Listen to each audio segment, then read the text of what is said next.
What's in my bag? Better yet, 10 things I never talk about. All the accessories that are key to my workflow. If you're a gear nerd or simply interested in the things that make my life infinitely easier, then stick around. And don't worry, I talk about things at all price points. I carry an unimaginable amount of gear.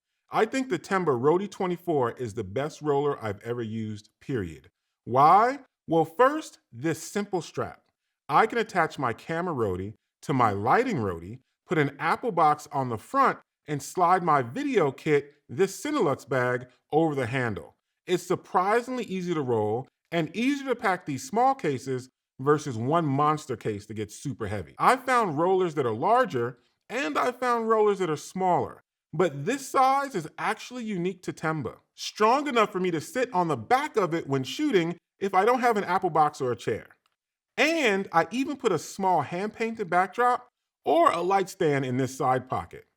Tenba does have smaller ones if you're flying, but this one is perfect when you're driving or working locally.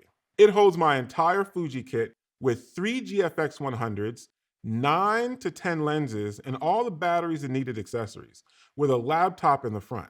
I have another for my ProPhoto B10 kit as well, and the front pocket is perfect for gels, power strips, and extension cords.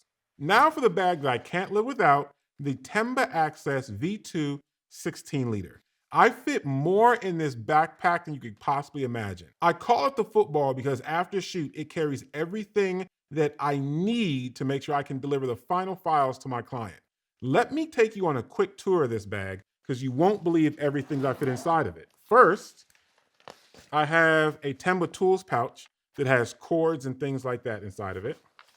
I have another Tenba tools pouch where I have a hard drive in the back, and inside here I have Osmo Pocket 3, and I have another Osmo Pocket 3. I know I got a little carried away, but sometimes you get a little carried away. Then I have my laptop, which fits in here. Nice 16-inch laptop.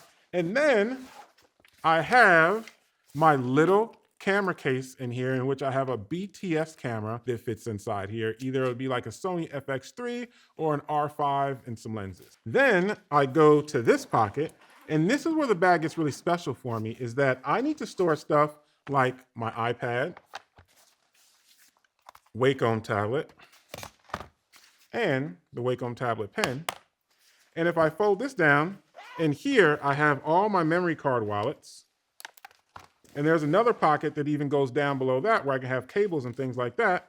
Then it has another pocket in the front of the bag where I do keep a trusty ColorChecker, which we'll talk about later on. I also, in the bottom of that, there are the bare essentials every photographer needs. I have lens cleaning cloth. I have these oil absorbing sheets, which save me on more portrait shoots than you could possibly imagine. And sometimes I even use them on myself. I have shot wipes, again, a lifesaver on a shoot.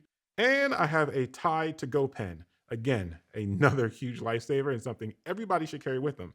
And all that fits inside this nice, slim backpack that goes with me everywhere to make sure that all the needed stuff, the files, the software, the stuff that I can't rent, the stuff that's kind of invaluable is always with me. Now for my innovative cart. I went with the Voyager 30 Evo equipment cart. It folds down to fit in the car and sets up in about 2 minutes. It makes it easy for me to move my gear around the studio when working on multiple sets and using a large monitor, which is much better than having to just use a simple laptop. Here, I use the extra shelf for lenses and meters, the cup holder so I don't have to worry about liquids near my electronics, and I love the option to remove the 2 pins from the front wheels so all 4 wheels move in every direction. But sometimes I'll put those pins back if I'm going for like a longer run and it's easier to navigate the cart straight. For my monitor, I use a BenQ SW272U. It's a 27-inch 4K monitor. It gives me 99% Adobe RGB and the color is stunning. And it only weighs 5.25 pounds without the base, so it keeps my cart from getting too top heavy. And under normal power consumption, only uses 34 watts. So when connected to my Anker PowerBox C1000, it runs all day. So let's talk about the Anker C1000. It's priceless. And me, I only camp out in the studio. It powers my entire digital cart, computer monitor, phone, extra batteries, and on location, I've run two ProPhoto D2 1000s at full power for hundreds of flashes. It has a special surge pad, so you can even run a ProPhoto Pro 8, 10, or 11 from it, and it charges in 58 minutes. Now, I can't talk about big things without mentioning my camera. I own all the GFX 100s, and the new 2 is simply on another level. The eye autofocus is perfect, and these 3 custom buttons at the top have made my life infinitely easier. The first one, I can turn eye autofocus on or off. The second one, I can change the size of the focus area just in case I want a single point. And this third button, I have programmed to switch between the left or right eye focus for portrait work. I did another video linked below with my first impressions, and will probably do another video on my own YouTube channel launching January 15th, going over my 3 months of experience with this camera. I know this isn't a gift for everyone, so let's talk about a need to have for any photographer. This is a monitor calibrator.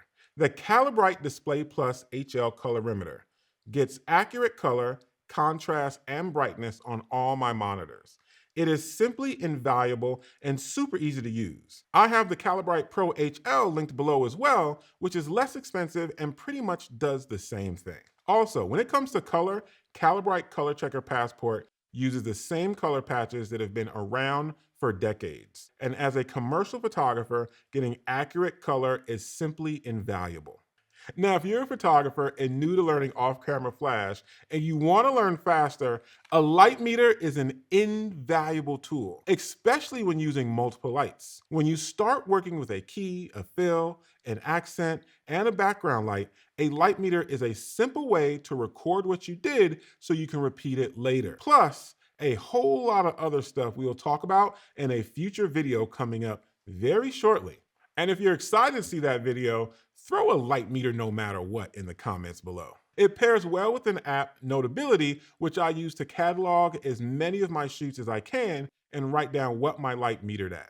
So I couldn't talk about lighting without mentioning my favorite softbox, the Glow ParaSnaps. I can swap speed rings in case I go from my ProPhoto strobes to my Nanlite constant lights. The rods never slip out, and they set up and break down faster than any softbox I used.